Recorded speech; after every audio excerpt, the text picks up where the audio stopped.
To start this design, you're going to have to create your own cat eye. I'm just using some base and popping that on a palette, and then I'm going in with a pigment. So I've gone for this kind of purpley pinky shade that I'm going to mix in, and it looks absolutely beautiful. So I'm just going to pop a little bit of that into the base and give it a good mix. So I applied a little bit onto my silicone tool just so I can pick some up and it sticks. And then I'm popping it in and just giving it a good stir. So just make sure you mix it thoroughly so that all those particles, the magnetic particles, are in there, and it's going to make it easier when we go ahead and start painting on our stripes and then having to magnetize them so that they give us that cat eye look.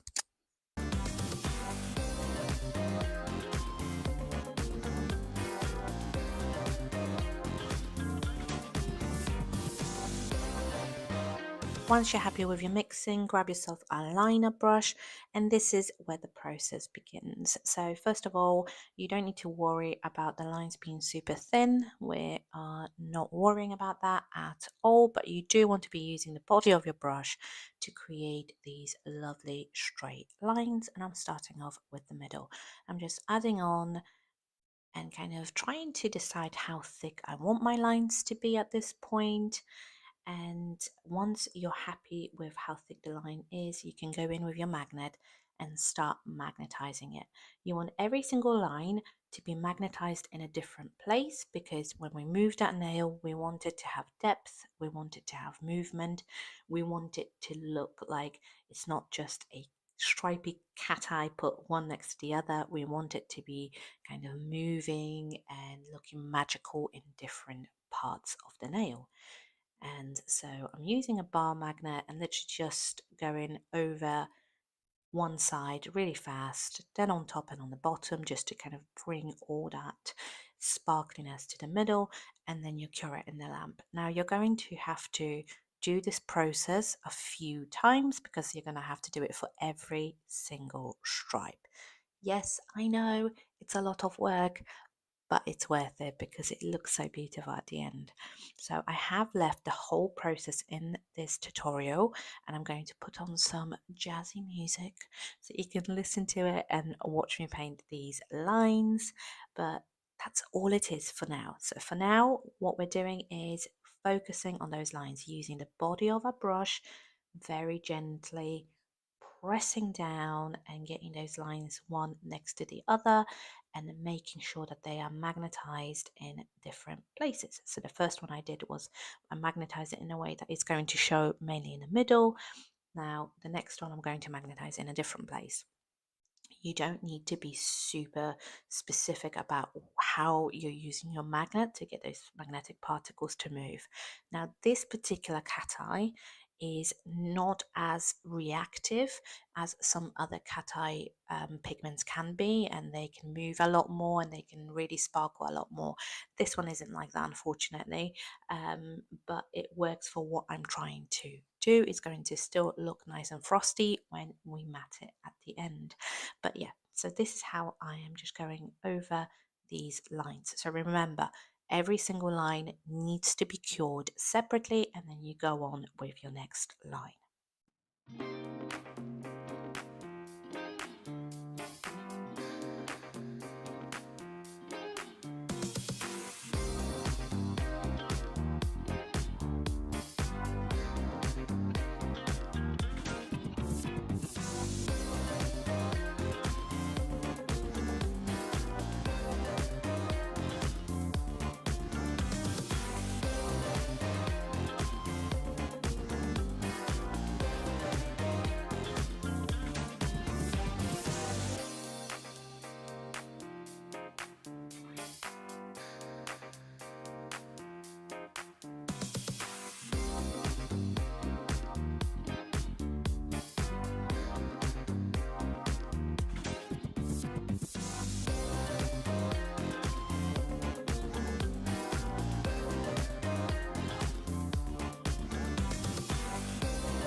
So here we are, we've got all our lines on. Now you need to pop on some either base or top coat, whatever you've got on hand. I'm going to show you how you can apply chrome over the top of the nail without it getting in kind of all over the nail. And also if you don't have a matte top coat with an inhibition layer, because that's how I would do it normally. But if you don't have one, what you want to do is grab a lint-free wipe, wipe any residue off the nail, and then you want to grab yourself a small buffer. Well, any buffer will do, but I use the tiny little buffers. And with the soft side of the buffer, you want to take off any shine that's on the nail. That is going to help the chrome only stick to the gel that we're going to place on top of it where we want it to be. So really give it a good buff, remove any shine off the nail.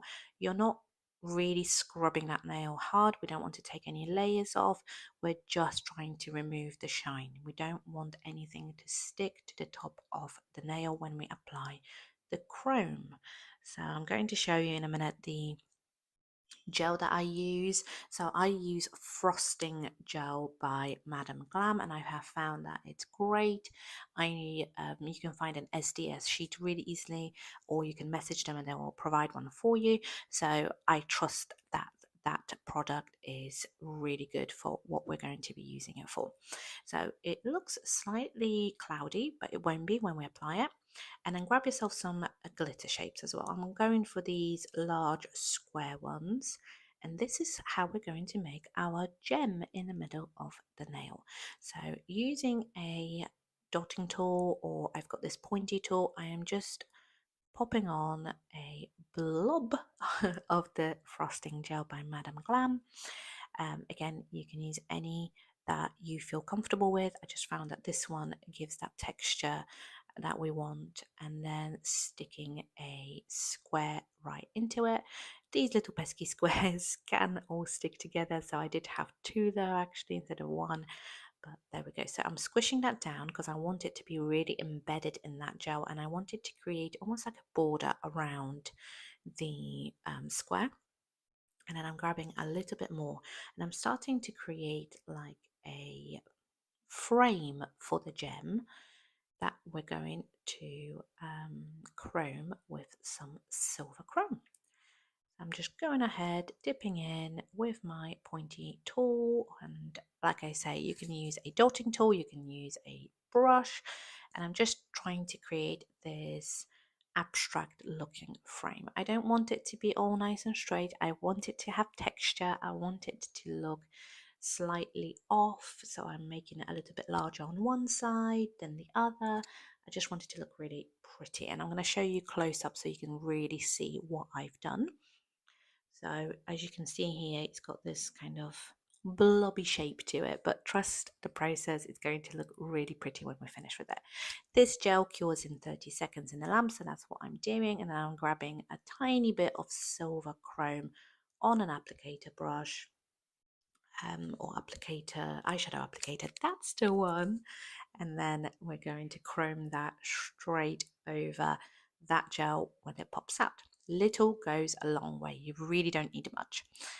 And then when you go over it, it will only stick to that gel that you've applied around the glitter shape. I'm forgetting my words today. And I'm just brushing any excess out and really rubbing it in because I want it to be nice and shiny. We want that mirror-like finish on the chrome, not sparkly finish. Dust off any excess because chrome likes to stick around, and then we're going to top coat the whole nail. So I'm going in with a shiny top coat all over the nail, and then you want to cure that in the lamp. Now I want my 3D gem to be 3D. At the moment it's a little bit on the flatter side, so we're going to decant a tiny bit of the top coat and then add a little bit on the actual gem with our pointy tool, just to give it a little bit more dimension. And also you'll see, because the gel will act almost like a glass dome, and it will make the gem sparkle even more, which you'll see in a minute.